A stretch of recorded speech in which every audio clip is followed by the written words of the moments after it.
ትምህርት ቤቱ ፍርን ቅድመ አንደኛ ደረጃ ትምህርት ቤት ነው የሚባለው።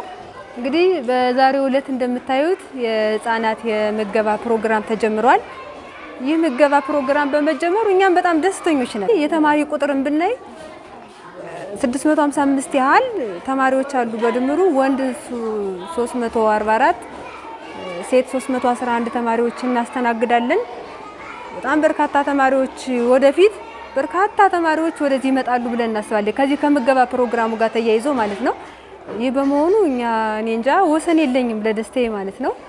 ልጆችም እንደምታዩቸው በደስታ ስርዓት አላቸው። ልጆቹ እየተመገቡ ነው የሚገኙት።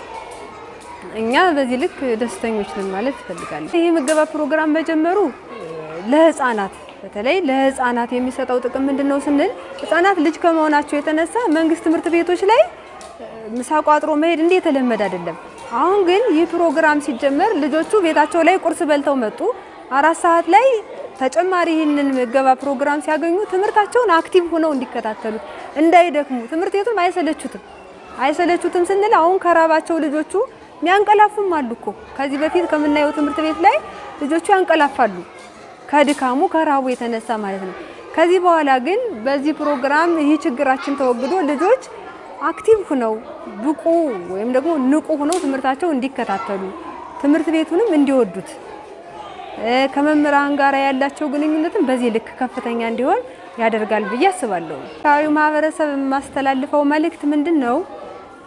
ይህ ትምህርት ቤት አሁን እንደ ትምህርት ቤት ከተቋቋመ ትምህርት ቤት ሆኖ ከቀጠለ 2 ወራትን ያህል እያስቆጠረ ነው። ራሱን ችሎ አንድ ተቋም ሆኖ ማለት ነው።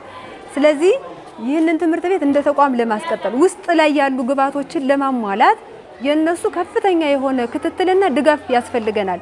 ከፍተኛ የሆነ ርብርብ በማድረግ የመማር ማስተማሩ ሂደት የተሳለጠ እንድናደርገው የልጆቻችንን ፋሲሊቲ እንድናሟላላቸው ነው መልእክት ማስተላለፍ